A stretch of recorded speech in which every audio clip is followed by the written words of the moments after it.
நண்பர்களே, welcome to சனா சேவை மையம் யூடியூப் சேனல். நம்ம சேனலில் தற்போது என்ன செய்தி பார்க்க போகிறோன்னா, விவசாயிகளுக்கு கடன் வழங்கும் முறைகளில் சிபில் ஸ்கோர் அடிப்படையில் தான் வழங்கப்படும் அப்படின்னு சொல்லிட்டு ஒரு தகவல் பரவிட்டுருக்கு.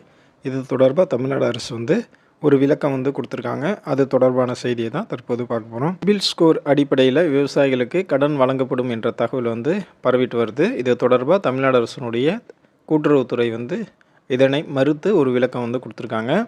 அதில் என்ன சொல்லியிருக்காங்க அப்படின்னா, தமிழ்நாடு அரசினுடைய கூட்டுறவுத்துறை கட்டுப்பாட்டில் இருக்கக்கூடிய வங்கிகளில் சிபில் ஸ்கோர் அடிப்படையில் பயிர்க்கடன் வழங்க வேண்டும் என சுற்றறிக்கையை கூட்டுறவு சங்கங்களின் பதிவாளர் சமீபத்தில் அனுப்பியிருந்தார். இந்த நடவடிக்கை விவசாயிகள் மத்தியில் பெரும் அதிர்ச்சியை ஏற்படுத்துச்சு. இந்த நிலையில் கூட்டுறவு வங்கிகளில் சிபில் ஸ்கோர் அடிப்படையில் விவசாயிகளுக்கு கடன் வழங்க அறிவுறுத்தப்படவில்லை என்று தமிழ்நாடு அரசு விளக்கம் கொடுத்துருக்காங்க. சிபில் ஸ்கோர் பரிசீலனை மட்டுமே. சிபில் ஸ்கோரின் அடிப்படையில் நேரடியாக கடன் வழங்கப்படுவதில்லை. அந்த விவசாயி ஏற்கனவே வேறு வங்கிகளில் கடன் பெற்றுள்ளாரா, நிலுவை ஏதும் வைத்துள்ளாரா என்பதை உறுதி செய்யும் முறையாக மட்டுமே சிபில் ரிப்போர்ட் பயன்படுத்தப்படும் அப்படின்னு சொல்லிட்டு அவங்க விளக்கம் சொல்லியிருக்காங்க. அதோட விவசாயிகளின் குறுகிய கால தேவைகளை பூர்த்தி செய்வதற்காக 1998 அறிமுகமான உழவர் கடன் அட்டை திட்டம் உடன் இணைந்து கடன் வழங்கப்பட்டு வருது. இந்த திட்டத்தின் கீழே பயிர்கள், கால்நடை பராமரிப்பு, மீன் வளர்ப்பு உள்ளிட்ட பிரிவுகளுக்கான கடன்கள் வழங்கப்படுது.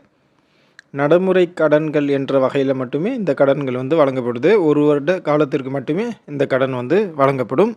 பயிர்க்கடன் மற்றும் கால்நடை கடன்களை கூட்டாக எடுத்துக்கொண்டாலும் அதிகபட்சமாக 2 லட்ச ரூபா வரையும் மட்டுமே கடன் வழங்கப்படும். அதே போல் ஜாமீன் இல்லாமல் பிணையமின்றி இந்த கடன் வழங்கப்படுது. வட்டியில்லா கடனாக வழங்கப்பட்டு நேரத்துக்கு மீறாமல் திருப்பி செலுத்தினால் அரசு வட்டி ஊக்கத்தொகையை வழங்குறாங்க. நம் தேசிய வேளாண்மை மற்றும் ஊரக வளர்ச்சி வங்கியான நபார்டின் வழிகாட்டு நெறிமுறைகள் தமிழ்நாடு அரசு விதித்த துணை விதிகளின் கீழே நடைபெற்று வருது. மண்டல அலுவலர்கள் மற்றும் வங்கி மேலாளர்கள் மீதான பொறுப்பு திட்டம் முழுமையாக நடைமுறைக்கு வர அனைத்து மண்டல இணைப்பதிவாளர்கள், மத்திய கூட்டுறவு வங்கிகள் மற்றும் தொடக்க வேளாண்மை கூட்டுறவு சங்கங்கள் கடுமையாக கண்காணிக்க வேண்டும் என்று துறையினர் வலியுறுத்தியிருக்காங்க.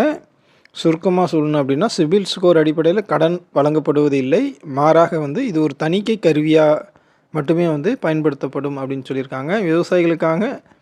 விவசாயிகளுக்கான நன்மை மற்றும் அவற்றின் நலன் கருதி பயிர்க்கடன், கால்நடை மற்றும் மீன்வள வளர்ச்சிக்கான நிதி உதவிகள் வழங்குவது தொடரும் அப்படின்னு சொல்லிட்டு அரசு சொல்லியிருக்கு. அதே போல் அரசு விவசாயிகள் விஷயத்தில் அனுசரணையுடன் நடந்து கொள்ளும் என்ற உறுதியை கொடுத்துருக்காங்க. இந்த விளக்கத்தை தொடர்ந்து விவசாயிகள் குழப்பம் இல்லாமல் கடன் திட்டங்களை நீங்கள் கூட்டுறவு வங்கி மூலமாக பயன்படுத்தி கொள்ள முடியும். நன்றி.